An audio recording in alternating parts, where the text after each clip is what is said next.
na émission lelo na ye kolobela nani oyo asala kombo asala pe eloko na mboka na ye République démocratique du Congo topé na Afrique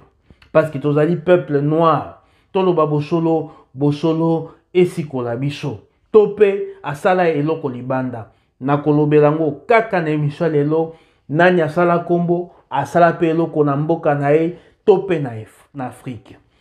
kosala kombo nanu elakisi nini na kopesa ndakisa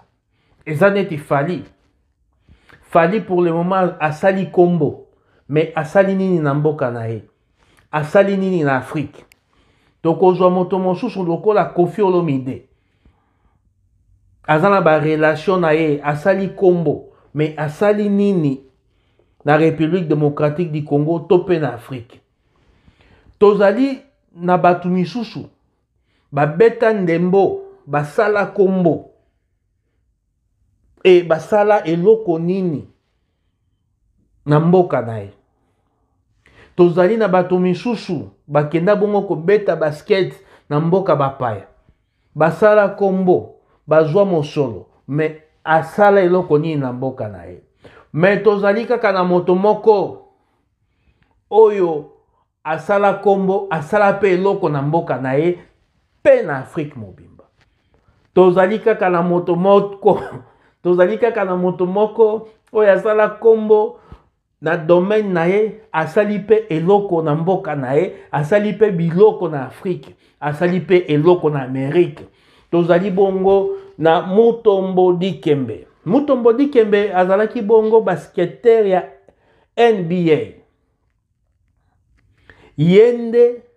asala kombo asali pe eloko na mboka na République démocratique du Congo asali pe biloko ebele na Afrique asali pe café na États-Unis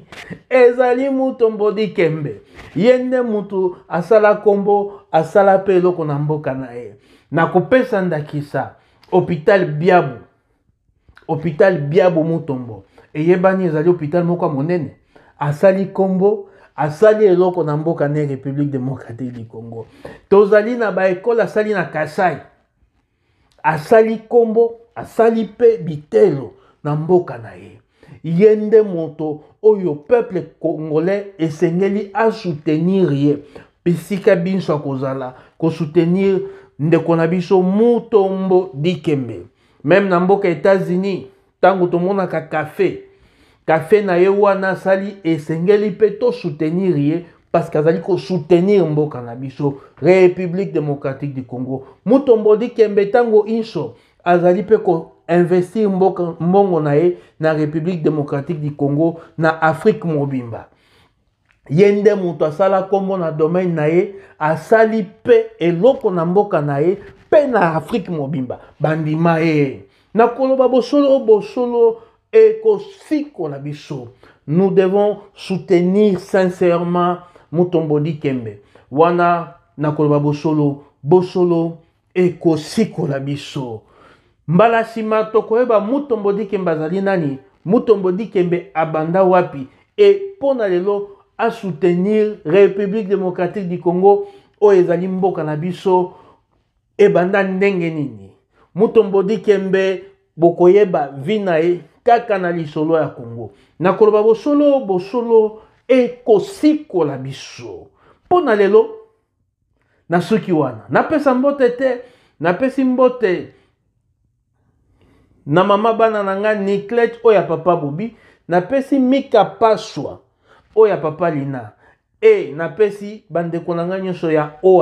Colombis na États-Unis nde place nga nazali République démocratique du Congo kuna nde place nga na ulama bandalungwa nde commune na ngai pona lelo na suki wana bosabone na YouTube na biso lisolo ya Congo kuna nde place na lobaka bosolo nde esikolaka bato lisolo ya Congo bosabone bo like sur YouTube na